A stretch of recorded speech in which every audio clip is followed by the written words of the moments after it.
to be with my three good companions, just my rifle, pony and me.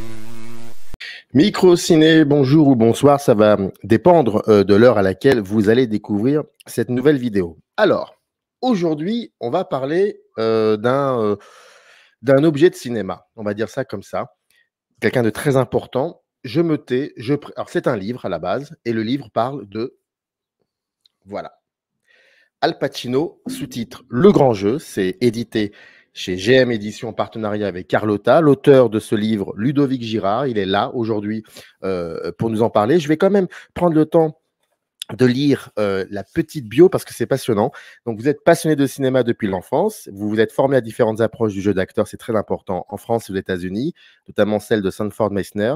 Vous êtes lauréat de la Fondation Beaumarchais SACD comme scénariste, réalisateur et membre de la Cinémathèque française. Et vous écrivez dans la presse cinéma sur les acteurs du Nouvel Hollywood, mouvement artistique majeur des années 70. Voilà. Je suis très content. Merci d'être là. Alors, alors déjà, je vais vous demander comment vous vous sentez. Comment allez-vous après avoir écrit ça? Écoute, Samir, déjà, bonjour et puis merci de m'avoir invité.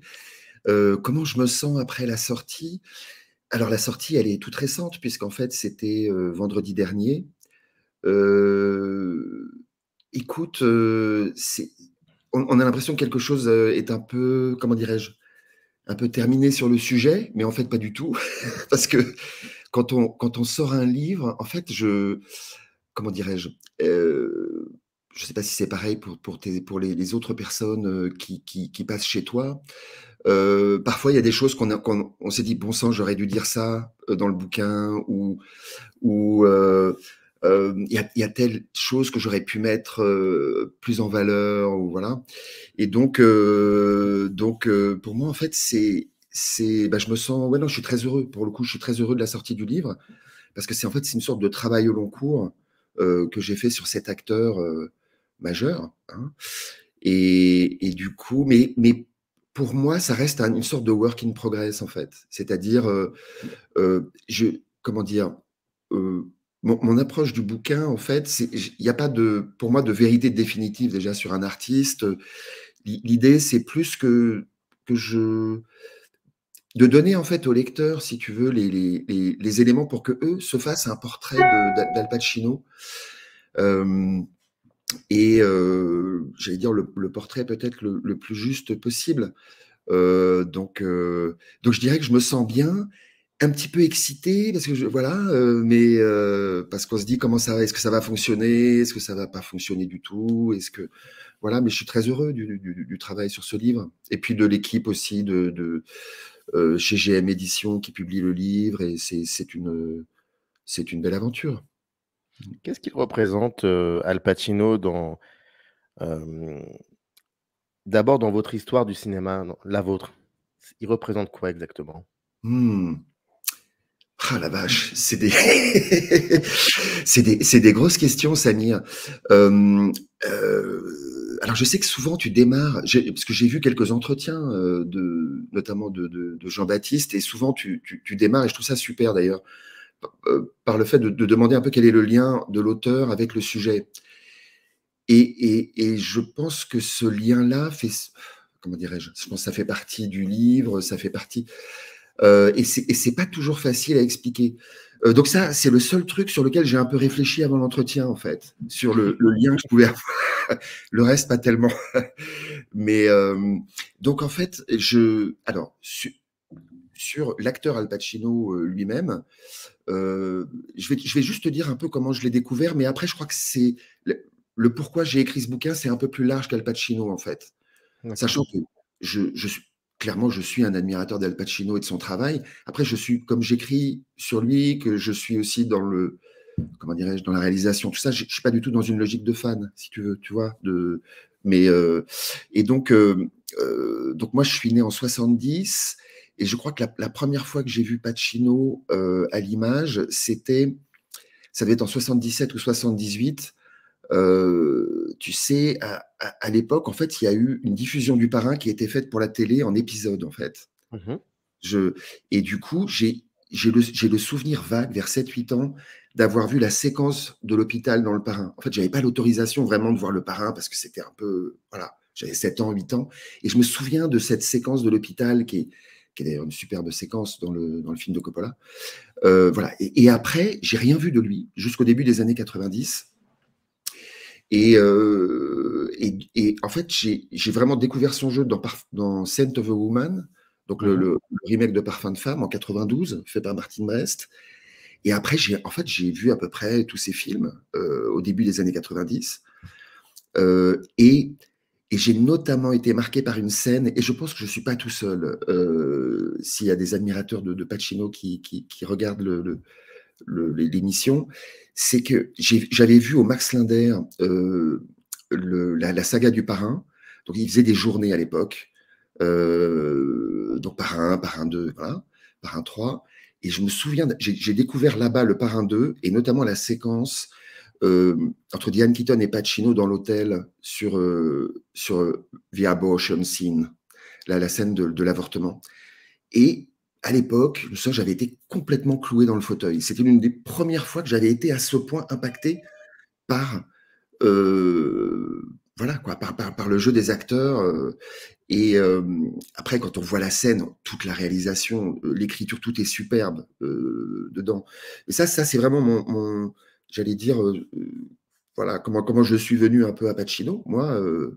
Mais pour répondre un peu plus loin dans ta question, en fait, c'est que au début des années 90, moi, j'étais en école d'acteur. Et donc, à l'époque, j'étais acteur. Je le suis quasiment plus aujourd'hui. Voilà, aujourd'hui, je suis plus dans l'écriture, la réalisation. Et à l'époque, en fait, donc on travaillait les scènes et comment dirais-je, j'étais très très étonné par la différence de jeu que je pouvais voir dans les films français. Je parle de cinéma plus, dans les films français et dans les films américains. Et c'est quelque chose, si tu veux, ça c'était ma question un peu.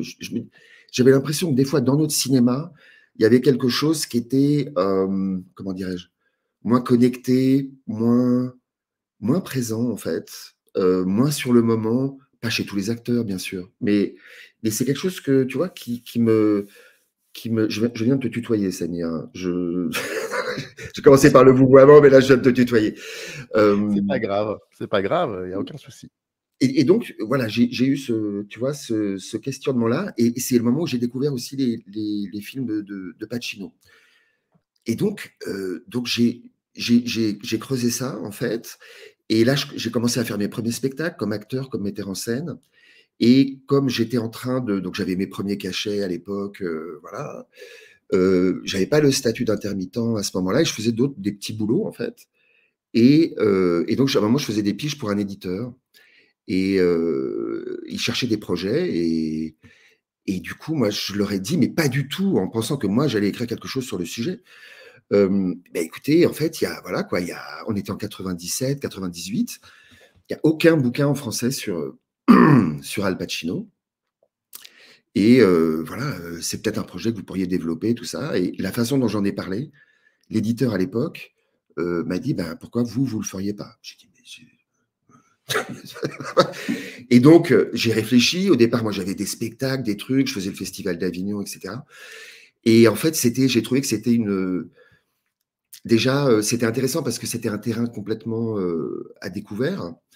Et c'était en même temps une façon d'apprendre plein de choses pour moi, de me plonger dans un cinéma que j'adore et tout ça. Donc voilà vraiment l'amorce de ce qui m'a conduit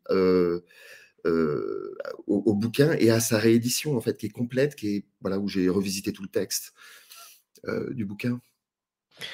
Alors, comment on fait? Moi, j'adore la cuisine interne, hein, je suis un fondu de la cuisine interne. Comment on fait pour écrire sur quelqu'un qui a été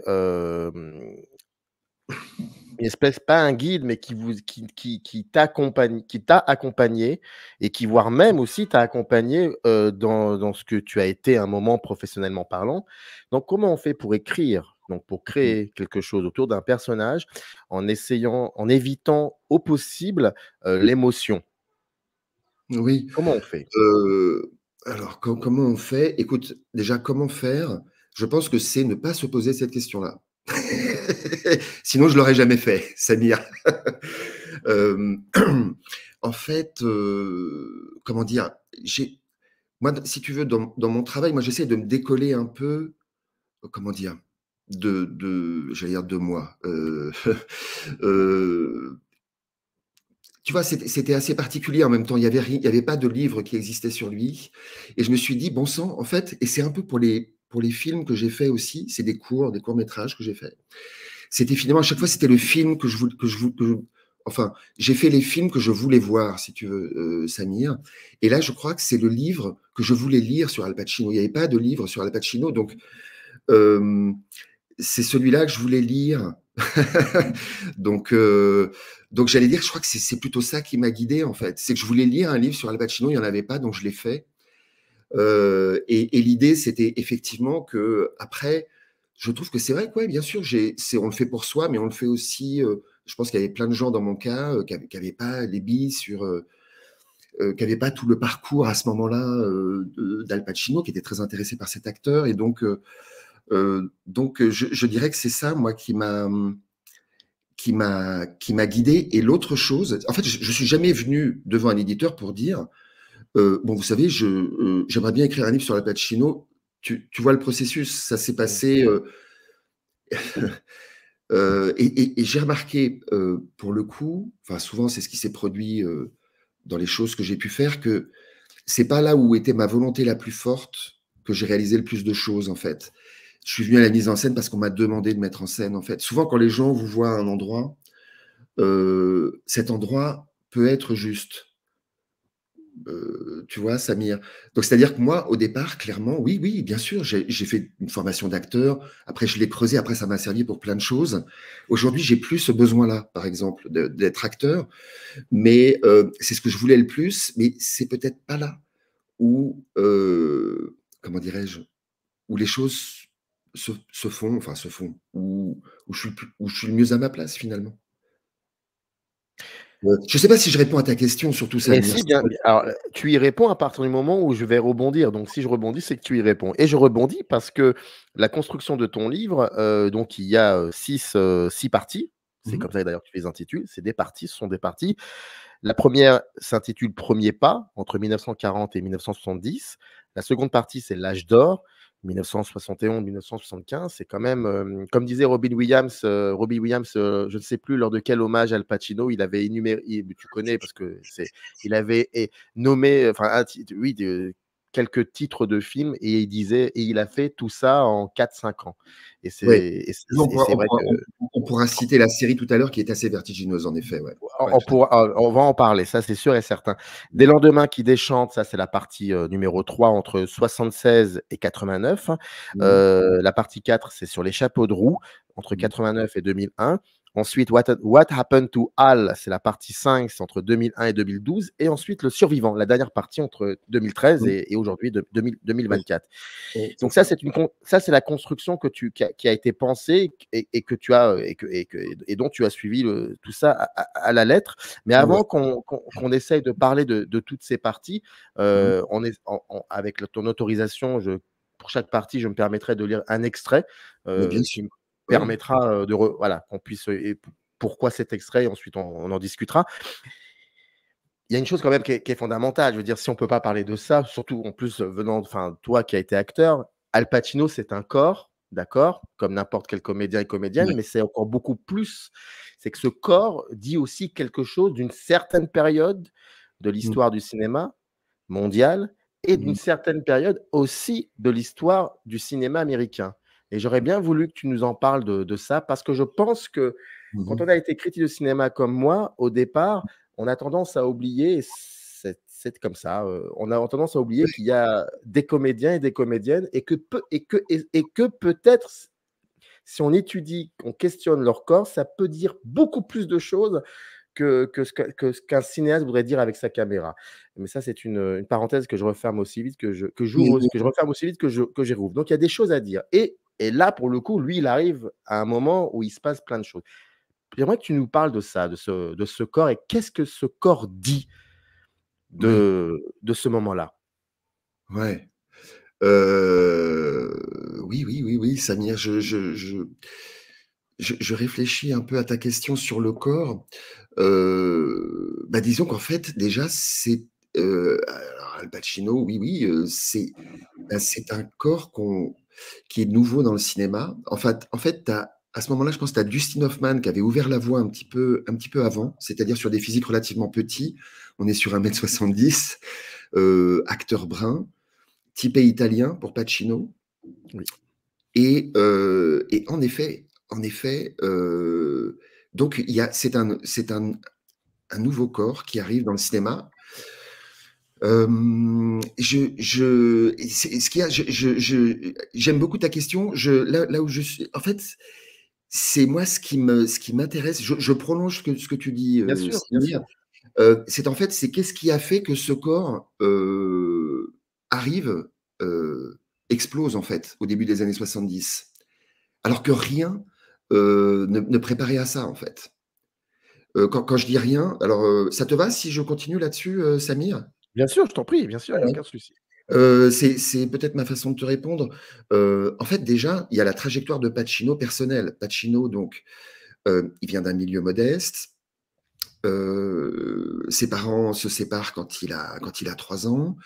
Il est élevé ensuite dans le South Bronx, qui est donc un quartier difficile de New York. Je pense il était moins difficile dans les années 40 et 50 que plus tard, notamment dans les années 70. Mais c'était, disons, un quartier très, très, très modeste, très populaire, avec des bandes aussi, de la violence. Mais bon. Donc, il y a cet environnement très modeste dans lequel il grandit. Il est en échec scolaire et il travaille très jeune. Donc, à 17 ans, il commence à faire des premiers boulots aussi, parce qu'en fait, il vit à ce moment-là avec sa mère et ses grands-parents maternels, dans cet appartement du South Bronx dont il parle souvent, en fait, parce qu'il y avait beaucoup de nationalités réunies, et il parle de son grand-père qui l'emmenait sur le toit, il entendait tous les sons, en fait, de, de, de toutes les langues différentes, européennes, espagnoles, euh, enfin, ou d'Amérique latine. Et euh, donc là, c'est le contexte dans lequel il grandit, et en fait, après, il va perdre sa mère très jeune. En 62, il perd sa mère. Et il perd un an après son grand-père. Donc, comment dirais-je, il fait face à des épreuves majeures et il était déjà nourri par le désir d'être acteur. Mais donc, je fais juste ce petit historique parce qu'en fait, absolument rien ne prédestinait Al Pacino à devenir l'acteur qu'on connaît. Des épreuves familiales, un milieu modeste, et puis surtout un cinéma euh, au début des années 60, il y avait la génération finissante, plutôt au crépuscule, de Cary Grant, John Wayne. Voilà, il y avait Marlon Brando qui avait déjà largement explosé, il y avait Montgomery Clift, James Dean aussi, mais Mhm. c'est que des acteurs blonds, en fait. Des acteurs enfin, blonds, enfin, très typés américains, quoi. Et du coup, un jeune Italo-américain dans ce contexte-là, je veux dire, c'est intéressant de se remettre dans ce contexte-là pour voir qu'il n'y avait pas, d'ailleurs, je crois que des acteurs italo-américains, peut-être dans des seconds rôles, mais très peu. Bah, Ou alors, il fallait Brando, c'est pas. Bah, il y a Brando. Brando n'est pas d'origine italienne. ah non, Je non, je pensais. crois pas. C'est un. Je Vraiment, là, je viens de dire une grosse bêtise. Peut-être certainement que Non, tu non, il n'y a pas de reconnais souci. que. Ça m'arrive aussi. Donc, Mais mais je je ne crois couperai pas au montage. Voilà. pas. C'est comme ça. Il faut que j'assume aussi mes bêtises. Donc, mais vas-y, je t'en prie. Vas-y. Non, mais je t'en prie. Et des fois, je comprends très bien. Je peux faire ce type de choses. Mais, et donc euh, voilà le profil de Pacino, là, dans les années 60, on voit pas comment un tel profil, en fait, peut s'imposer. Mm. Et, et c'est là où ça devient intéressant, en fait. Et excuse-moi, je digresse, hein, je suis un peu digressif, mais je trouve qu'il y a un film récent qui parle de cette période de façon majeure, mais plus de la fin des années 60. C'est le film de Tarantino, Il était une fois Hollywood, qui parle exactement de cette bascule de ces acteurs de l'ancienne génération vers le nouvel Hollywood. je ne sais pas si tu vois, Samir, ces scènes Mhm. entre Leonardo DiCaprio et cette jeune adolescente qui doit avoir 10, 11 ans, il est en train de tourner une séquence et Oui, il parle bien du sûr, jeu. Et dans cette gamine, en fait, on voit Jodie Foster qui arrive. c'est Et ça. donc, elle lui parle de la préparation du personnage et tout, alors que. euh, et je pense, et vraiment ce film en particulier, parce que c'est des points que j'aborde ça dans le livre, un peu ce point de bascule-là. Tarantino le dit, je trouve mieux que personne en fait. Et c'est pour ça que ce film a d'ailleurs pu perdre des spectateurs parce qu'il est assez technique sur le sujet, je trouve passionnant. C'est-à-dire qu'on avait, pour résumer fortement, on avait des acteurs, en gros, qu'on dit des acteurs à personnalité, John Wayne, Cary Grant, et on passe sur des acteurs à personnages en fait. Et donc, c'est ça pour moi la bascule de la fin des années 60 aux États-Unis. Et là arrivent des acteurs, en effet, avec euh, de nouveaux profils. Et donc Dustin Hoffman, des physiques, je vais pas dire communs, parce que ça serait pas juste de dire ça, mais inattendus en tout cas. Et parce Euh, qu'il y a l'acteur studio, il y a la méthode Stanislavski aussi qui fait et irruption et qui c'est va créer.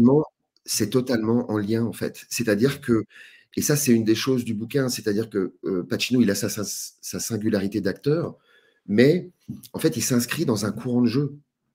Euh, donc dans ce dont tu parles, la tradition Stanislavski, et c'est vrai que là on est un peu à l'apogée de l'acteur studio dans les années 60, 70, jusqu'au début des années 80. Et donc, bien sûr que tout d'un coup, on a des acteurs qui travaillent, en fait, qui se. Voilà, ouais. Et c'est. Eh ben, eh ben, D'ailleurs, pardon, eh je ben, peux te tu vas couper. voir. Oui, je Non, t'en pardon. prie. Non, non, mais en fait, j'allais lire un extrait qui, Ouais. qui prolonge tout ce que tu es en train de dire. C'est dans la première partie, c'est page Mhm. 21. Mhm. Je lis l'extrait. Jean-Pierre Aumont, présent dans la distribution de la pièce de théâtre, d'une pièce de Ouais. théâtre qui est, que je ne dise pas de C'est bêtises, Aminoville de Tennessee de Williams. Tennessee Williams, voilà. Présent donc dans la distribution, gardera un vif souvenir de l'étrange et énigmatique apparition d'un des plus grands dramaturges américains, acteur français qui mène une carrière remarquée aux États-Unis, ce qui est assez rare. Jean-Pierre Aumont joue dans Camino Real le rôle de Casanova et partage une scène avec Pacino. Ça, je ne savais pas qu'ils avaient joué ensemble. Ouais. C'est impressionnant. Et donc, les deux acteurs s'entendent bien. Ils dînent souvent ensemble après les représentations, mais sur scène, il en va tout autrement. Dans son livre Le Soleil et les ombres, Ouais. Jean-Pierre Aumont raconte comment Pacino, par ses improvisations constantes en plein spectacle, le mettait en péril devant des salles combles. Chaque soir, il suppliait son jeune partenaire de respecter le texte de l'auteur.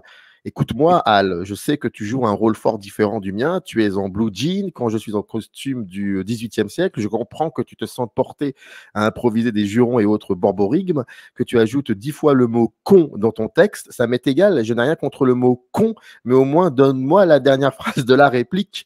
Et Pacino, très compréhensif, donne entièrement raison à Jean-Pierre Aumont. Mais le lendemain, au lieu de dire chaque homme est désespérément seul, Pacino lui envoie une phrase de son cru: la solitude, j'en ai rien à branler, Casano de mes deux. Difficile alors pour Jean-Pierre Aumont d'enchaîner avec sa propre réplique, pas s'ils ignorent la méfiance. Moi, je trouve que ça, moi, je trouve que ça dit beaucoup de choses et de ce qu'il est, Pacino, à ce moment-là, de comment il est arrivé à ça. Et puis, comme tu le dis très bien, du rapport avec. Alors là, on parle d'un acteur un peu. Enfin, c'est d'abord un acteur français, puis ensuite. Enfin, je veux dire, mais ça fait partie de tout ça. C'est une autre méthode. Et je trouve que ça résume bien cette première partie, en tout cas. Oui, oui, oui, oui. Alors, c'est vrai que sur. Alors, comment dire, je pense que elle est assez étonnante cette anecdote, en effet. Pacino, lui, a pratiqué l'improvisation beaucoup. Après, il a vraiment eu les deux. Au fond, je pense qu'il est plutôt sur un texte su. Enfin, d'après, je pense quand il est sur Le Parrain, les scènes sont très écrites. Enfin, voilà, en cinéma. Après, sur scène, alors là, en effet, il peut dériver. Il l'a fait, par exemple, dans la pièce de David Mamet, American Buffalo, qu'il a joué au début des années 80. il joue le rôle de Teach, et quand il arrive sur scène, il dit des insultes, et là, Pacino, quand il entrait, en effet, en disait tout un paquet. Bon, je pense que c'est une forme de liberté qui s'autorisait sur le plateau, et voilà. Après, en effet, ça peut tout à fait déstabiliser les partenaires, mais je pense que tout dépend des textes. Je pense sur du Shakespeare, c'est pas possible de le faire, par exemple. Sur une écriture plus contemporaine, Pacino prenait cette liberté. Je sais pas s'il l'a pris systématiquement, mais en effet, il y a cette recherche, disons, du moment vrai dans son jeu. Ça, c'est une constante. Et ça peut passer par l'improvisation. Mais cette anecdote est très amusante. Ça m'avait beaucoup surpris quand je l'avais découverte. Ouais, tout à fait. Dans la deuxième partie, tu parles donc de l'âge d'or, c'est-à-dire entre 1971 et 1975. Je lirai après un extrait qui est Vraiment plus... navré. Pardon. Oui. Est-ce que je peux t'interrompre? Je ne sais pas du tout si j'ai répondu à ta question sur les corps et tout ça, mais moi, ce que je trouve intéressant quand même, c'est que donc c'est quelqu'un qui a intégré en effet l'Actor Studio. L'Actor Studio qui est d'ailleurs une institution qui n'a pas vraiment d'équivalent en dehors des États-Unis, je pense, parce que c'est pas vraiment une école. Tu connais un peu, Samir, le fonctionnement de l'Actor Studio? Alors le fonctionnement, non, pas vraiment. D'un point de vue intérieurement, je la connais pas vraiment. Je connais un peu, les coulisses, hein, mais le Ouais. fonctionnement, non, pas du tout. Non, parce que je trouve que c'est intéressant, en fait, cette histoire d'Actor Studio. En fait, ça a été créé au départ par Elia Kazan et Lee Strasberg. Il y a une troisième personne qui est auteur qui l'avait créé en 1947. Comment dirais-je, l'Actor Studio, je dirais que c'est une sorte de maison des acteurs, en fait. C'est-à-dire que vous passez une audition pour être membre. Quand vous êtes membre à vie, ce qui vous donne la possibilité, quel que soit votre comment dirais-je, votre statut dans la carrière d'acteur ou c'est-à-dire que vous pouvez en fait passer des scènes quand vous le souhaitez, que vous ayez 70 ans, 20 ans, que vous ayez un casting ou pas. Donc c'est une sorte de lieu de travail protégé des pressions de l'industrie. C'est ça l'idée, c'est d'en faire un lieu de travail pour l'acteur. Et donc, quand on l'intègre, c'était extrêmement. J'avais des centaines, voire des milliers de candidats pour quelques places dans les années 60. Et Pacino lui-même l'a pas eu du premier coup, en fait. Il l'a passé, je crois que c'est 3 fois, je crois. Lui-même disait d'ailleurs que au départ, quand il l'avait passé mais qu'il ne l'avait pas eu, il disait quand même qu'il en faisait partie, tellement il avait envie d'y être. Enfin, il mentait un petit peu comme ça, voilà, des petits arrangements. Et donc voilà, donc c'est vraiment une sorte de maison des acteurs où, en fait, l'idée, c'était de passer des scènes devant Lee Strasberg, à l'époque, devant le directeur du studio, et il y avait un cours de mémoire, enfin, généralement de mémoire sensorielle ou un cours plus technique qui était possible dans la semaine, en fait. Et voilà, donc, je voulais juste faire ce point-là parce que c'est pas l'Actor Studio, c'est pas vraiment une école. Et alors après, on rentre, mais ça serait un sujet en tant que tel, Samir. C'est, comment dirais-je, c'est qu'il y a eu des guerres de chapelle dans les différents courants de jeu aux États-Unis à ce moment-là qui étaient très fortes. Sachant que Strasberg a eu cette idée de génie avec l'Actor Studio, a réuni les meilleurs acteurs, mais parfois ces acteurs venaient d'autres endroits où ils étaient formés. Je pense à Stella Adler ou Stanford Meisner. Donc en fait, il récoltait juste les meilleurs acteurs. Et donc, ce que je trouve, et là je reviens sur le sujet juste, avec Pacino, c'est que il est arrivé là où il est arrivé, certes, donc il a intégré l'Actor Studio en 1966. Il a relativement peu travaillé à l'Actor Studio. C'était surtout comment dirais-je, la présence de Lee Strasberg. Il y a eu un lien, en fait, qui s'est créé entre eux, personnel. Et je crois que c'est ce lien-là qui a peut-être été plus important que l'enseignement de l'Actor Studio. Enfin, voilà, que l'enseignement purement de Strasberg proprement dit. Et là où je veux en arriver, Samir, c'est que, en fait, après, Pacino intègre l'Actor Studio, il joue à Boston en 67, il fait une pièce à succès, The Indian Wants the Bronx, de Israel Horovitz en 68, sur le Off-Broadway. Et c'est une pièce qui connaît un bon succès. Et c'est là que les gens viennent le voir, en fait. Et c'est là qu'il va trouver son manager, Martin Bregman. Et ce que je veux dire, c'est que c'est par son travail de théâtre, son travail de scène, qu'il s'est fait remarquer, en fait. Je veux dire, c'est... Enfin, je trouve qu'en termes de... Tu sais, on parle de méritocratie. Je veux dire, c'est vraiment par la scène, en fait, qu'il est arrivé. C'est pas parce qu'il connaissait un tel, c'est pas parce que... Non, non, c'est parce qu'il s'est produit, parce qu'il a travaillé énormément. C'est un gros bosseur, parfois un extrême bosseur. Et ça, c'est très intéressant aussi, parce qu'on voit, et là, on arrive peut-être à la deuxième partie, comment il pouvait prendre à bras-le-corps ses rôles, et comment, je pense, c'est quelque chose qui a évolué dans les années plus récentes, en fait. Parce que son intensité de préparation questionne, en tout cas. Dans la deuxième partie, c'est donc c'est l'âge d'or, c'est entre 71 et 75. Je vais les nommer, les titres quand même. Tu as Panic à Needle Park de Jerry Schatzberg, c'est en 71. Bon, il y a Le Parrain en 72 de Coppola. Il y a L'Épouvantail, donc deuxième film avec Jerry Schatzberg en 73. Il y a Serpico de Sidney Lumet en 73. Il y a Le Parrain numéro 2 en 74 sur de Coppola. Et en 75, il y a Un après-midi de chien de Sidney Lumet. Et puis, il y en a d'autres après. Mais dans cette deuxième partie, moi, ce qui m'avait dans le livre, ce qui m'a, si je devais lire un extrait, c'est plus vers la fin de cette deuxième partie. C'est comment lui il gère toute cette célébrité. Et il y a un moment, ça va pas du tout.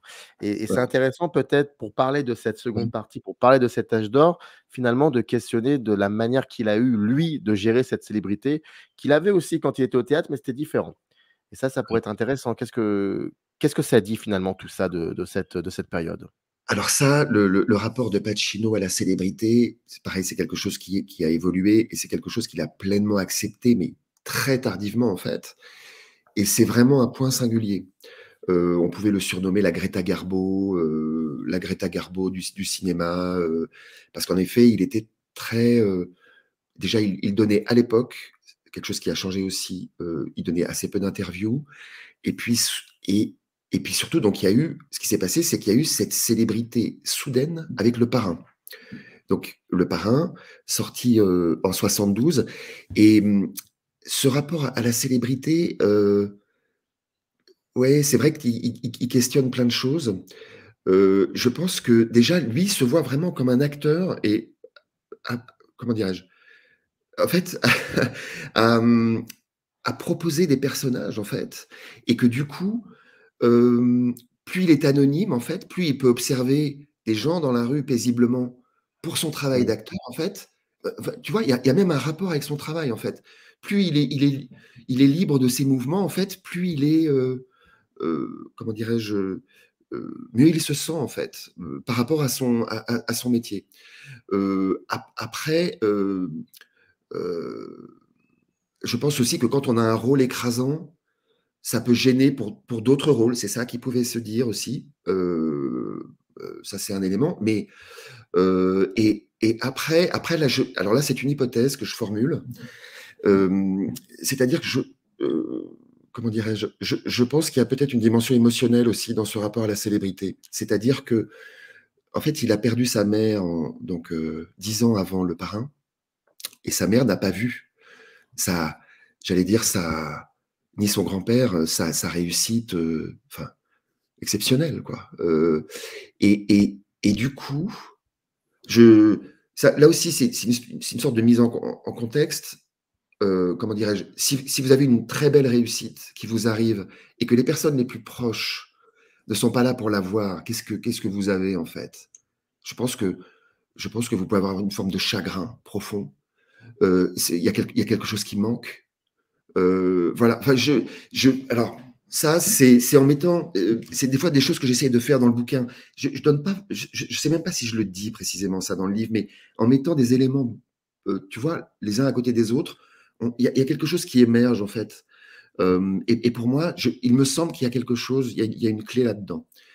Et pour terminer sur le rapport à la célébrité, donc, Pacino, en effet, le vivait très mal. Il y a une anecdote où il dit à un moment, je vais en soirée, et puis il y a quelqu'un qui me dit, je prends votre verre parce que vous avez bu dedans. Donc, lui, il vient d'un autre endroit, Pacino. Il vient d'un truc où enfin, il a fait 10 années de petits boulots. Il a vraiment été dans la dèche. Il a toujours eu plutôt des rapports sincères avec son entourage proche du théâtre dans les années un peu au début des années 60. Donc, il tombe complètement dans autre chose, quoi. Et là-dessus, alors ça, c'est assez étonnant. En fait, juste avant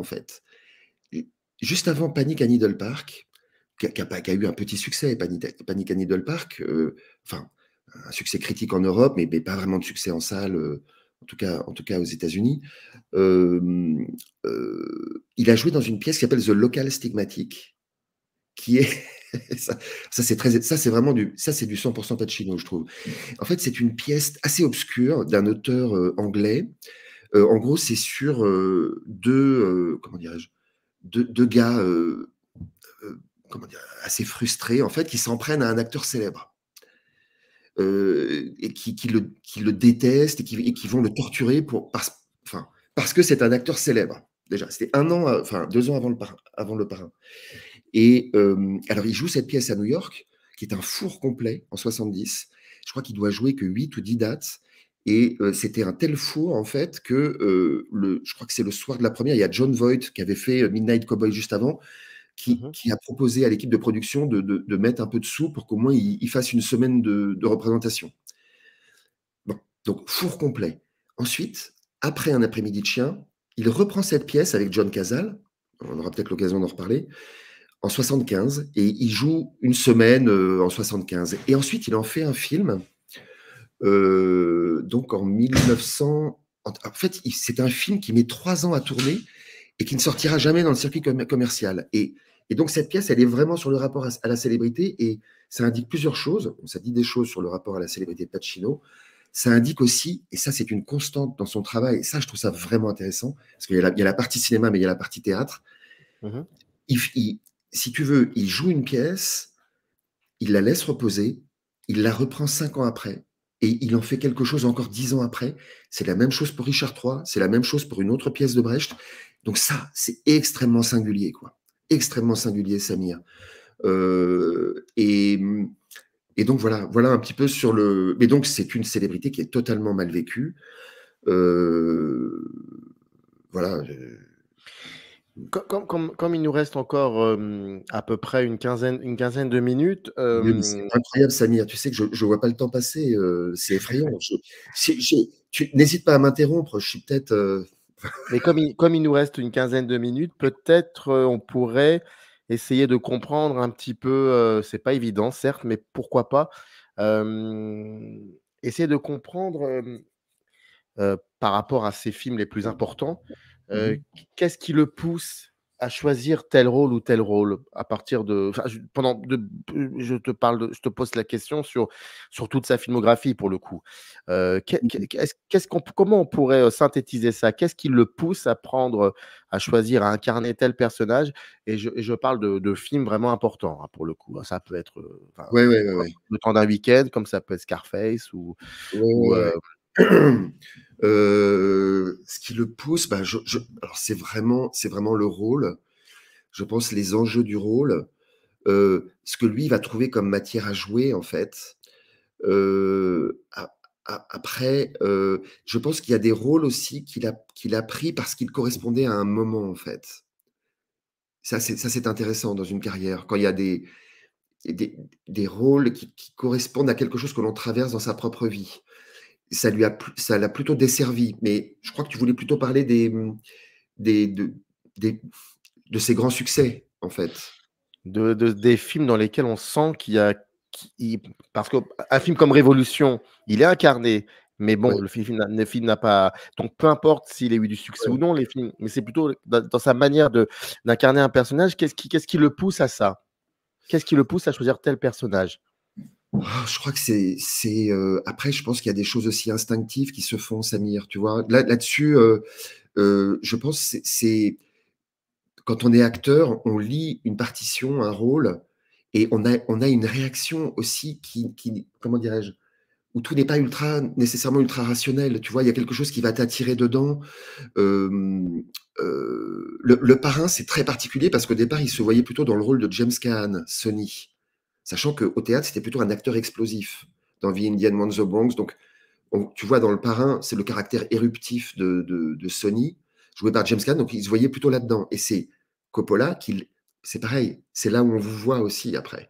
Là, c'est Coppola qui dit non, non, non, non, toi, c'est Michael Corleone. Et Pacino, au départ, était assez étonné par ça, parce que c'est un rôle un peu dans l'underplay, avec quelqu'un qui retient beaucoup les choses, etc. Donc, un peu, je ne vais pas dire à contre-emploi pour lui, mais voilà. Mais là, sur le parrain, je pense que Coppola a eu une telle importance parce que, bon, je crois qu'on n'aura pas le temps d'y revenir, mais c'est un miracle qu'il ait réussi à faire le parrain, Pacino. C'est une histoire. Il y aurait un livre entier sur. Il y en a d'ailleurs sur le parrain, mais sur. Enfin, tout jouait contre lui. C'est un miracle s'il a pu faire ce film, finalement. Scarface, ça, c'est très étonnant. Donc, on a eu tous ces films des 70s avec un Pacino, comment dirais-je, très vrai, très réaliste, parfois dans un jeu très rentré et parfois dans un jeu très explosif. Et dans Scarface, on est dans un jeu qui est presque expressionniste, si tu veux, enfin, qui est ultra débordant, qui explose de partout. Donc là, je trouve que c'est vraiment une rupture pour Pacino. Et quand tu vois tout son lien avec les traditions du jeu, ce qui est étonnant, c'est que, comment dire, Lee Strasberg décède en 1982. Pacino tourne et, et Pacino, au début des années 70, à New York, on le surnommait le Strasberg's Baby, un peu le protégé de Strasberg, un peu l'acteur vraiment sur lequel misait Strasberg. Enfin, voilà. Et du coup, Scarface, c'est un peu l'anti-méthode, en fait. C'est un peu l'anti-acteur studio en termes de jeu. Après, voilà. Donc ça, c'est assez étonnant de le constater. Par exemple, mais spécifiquement pour Scarface, il avait vu l'original de avec Paul Muni. Et quand il l'a vu, il s'est dit, mais il faut le faire de façon contemporaine, ce film. Et après, ensuite, il a contacté Martin Bregman, son manager et producteur, qui est également producteur. Et ensuite, le film s'est monté. Ça, c'est par exemple, pour moi, un de mes films favoris, c'est L'Impasse, Carlitos Way. Celui-ci, il avait lu les livres de Edwin Torres. Au départ, Carlitos Way, ce sont des romans. Ouais. Et donc là, par exemple, tu vois, il y a plein de façons d'arriver à un rôle, en fait. Et là, il s'est dit, il y a un film derrière ces bouquins. Et là, il y a David Koepp, excellent scénariste, qui a travaillé pendant plusieurs années. Et après, c'est des va-et-vient, en fait, entre les différentes parties impliquées, jusqu'à ce que le bon scénario arrive. Voilà. Il y aurait peut-être quelque chose là sur la partie numéro 4, sur les chapeaux de roue. C'est quand tu parles du film qu'il a réalisé, Looking for Richard. Il y aurait Ouais. peut-être quelque chose en guise de conclusion de cette émission. Je pense que ça pourrait être intéressant. Il y a cet extrait au montage. Au montage, Pacino doit faire un tri parmi les dizaines d'heures de rush qu'il a tourné. Le Ouais. résultat est étonnant. Dans son film, Pacino propose une interprétation intime du personnage et de la pièce de Shakespeare, en même temps qu'un regard sur le travail en train de se faire. Looking for Richard est une œuvre tellement atypique qu'il est difficile de la ranger dans un genre précis. Outre les interviews, on y trouve des scènes de la pièce jouées en costume, des lectures entre les acteurs, ainsi que les interrogations de Pacino. Ce n'est pas un documentaire, ce n'est pas non plus une adaptation filmée de la pièce. Le film fait davantage penser à un carnet de bord, à un journal de travail tenu en toute liberté par un acteur qui se pose des questions sur l'œuvre de Shakespeare et aussi tout simplement sur son métier. Looking for Richard, avec sa tonicité et son humour, ressemble en fait beaucoup à celui qui l'a fait naître. Pacino a toutefois modifié son jeu pour l'occasion. Mon objectif, dit-il, était de communiquer avec le public en m'efforçant à un maximum de clarté. Et c'est autour de ce dessin que le film s'est structuré. J'ai donc illustré à plusieurs reprises les intentions de Richard, ce que je fais très rarement, et ne les jouer au sens fort que dans quelques scènes. Donc, cette démarche, tu écris, fonctionne parfaitement. Et l'objectif de départ, amener le public à s'intéresser à Richard et donc à Shakespeare, est rempli grâce notamment à un effort pédagogique soutenu qui n'est jamais poussif. Par ailleurs, si le film est passionnant sur Shakespeare, il est aussi sur Pacino, en nous donnant l'occasion de le voir au travail, ce qui évidemment est très instructif. L'acteur que l'on voit à l'écran est, selon ses amis, très proche de la façon dont il se comporte dans la vie. Donc ça pourrait être intéressant pour conclure cette émission sur le fait que on peut dire on voit dans ce film quelque chose que l'on connaissait, enfin que l'on pouvait imaginer de Pacino à ses débuts sur scène, dans ses rôles importants du cinéma, sa manière de travailler, quoi. Oui, oui, oui. Oui, oui, tout à fait.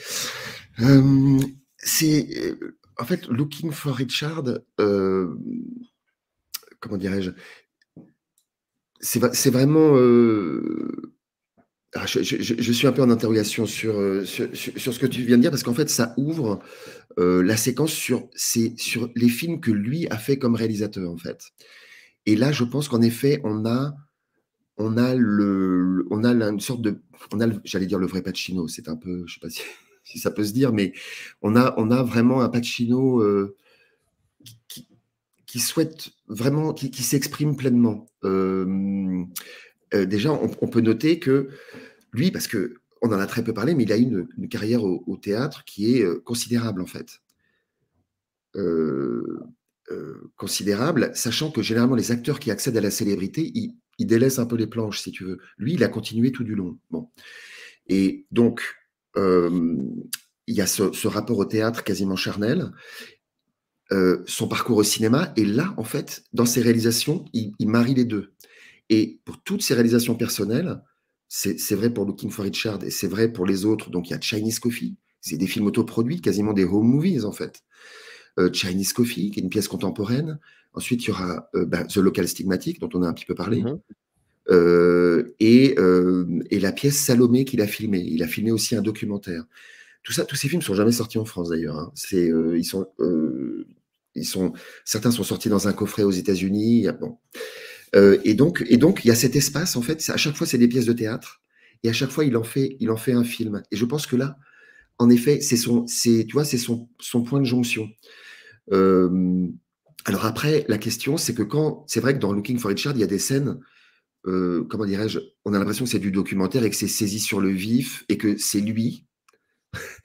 Et c'est vrai en partie, mais j'ai un ami, j'ai appris que par exemple pour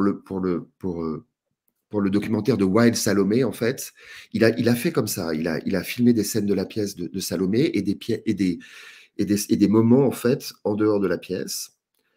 Mais les moments en dehors de la pièce, il les répétait, en fait. Donc, ce qui était censé être du documentaire, en fait, c'était. Mais tu vois, Samir, des fois, c'était joué. Très bien. Je vois très bien. Donc, si tu veux, le Pacino authentique, voilà, ça reste, à mon avis, en question. Mais par contre, je trouve que moi, ce qui est vraiment intéressant, c'est ces films, comment dirais-je, totalement hors circuit commercial. Looking for Richard a eu un petit succès en Europe. Aux États-Unis, pas du tout. Et puis encore moins pour les autres films. Donc ça, c'est ça que autre chose concernant Pacino, c'est comment dirais-je, ces grands films, ces succès phénoménaux qui ont marqué l'histoire du cinéma. Et on a l'impression que des fois, il y a une sorte de laborantin qui fait des expériences dans son laboratoire et il en sort ce type de film. Et c'est donc très étonnant. Et là, je trouve que c'est quand même un acteur qui est très spécifique pour ça, en fait. C'est-à-dire que, oui, c'est quelqu'un, et c'est pour ça que c'est vraiment un pilier du jeu d'acteur, c'est quelqu'un qui s'est sans arrêt interrogé sur le jeu, voilà, qui s'est passionné pour des pièces quand même parfois obscures. Donc c'est très singulier comme parcours, ça. Il y aurait encore beaucoup de choses à dire. C'est pour ça que je vous invite maintenant à vous procurer le livre. Dans le descriptif de cette vidéo, vous avez un lien qui renvoie à la page de l'éditeur pour vous procurer, ou alors dans n'importe quelle librairie et autres, voilà, autre endroit où on peut trouver des livres. C'est Al Pacino, le sous-titre Le Grand Jeu, c'est écrit par Ludovic Girard, c'est édité chez GM Éditions en partenariat avec Carlotta. Je remonte bien évidemment, vous avez reconnu le parrain numéro 3. Merci beaucoup. On n'a pas dit grand-chose, on a dit 0,001% de ce qu'il y a dans le livre. Donc, ça veut dire qu'il y a encore plein de choses à découvrir. Ouais. Il faut se procurer le Mais bouquin. c'est ce dont je me rends compte, Samir, je vois que les 50 minutes sont passées et à une vitesse, déjà, je ne sais pas comment ça se passe pour tes autres invités, mais en fait, quand on a une carrière qui est à ce point, donc on est rentré, enfin, tu vois, on est rentré sur certains points, mais c'est vrai que c'est une carrière tentaculaire et donc voilà, Et il y aura plein de choses à dire. plein de choses à dire, en effet, bah, tout à fait, bien sûr. Merci beaucoup, Ludovic, et puis à très vite. Merci à toi. Merci à beaucoup. toi, Samir. Générique. Up arrive in the canyon, that's where I long to be, with my 3 good companions, just my rifle, pony and me.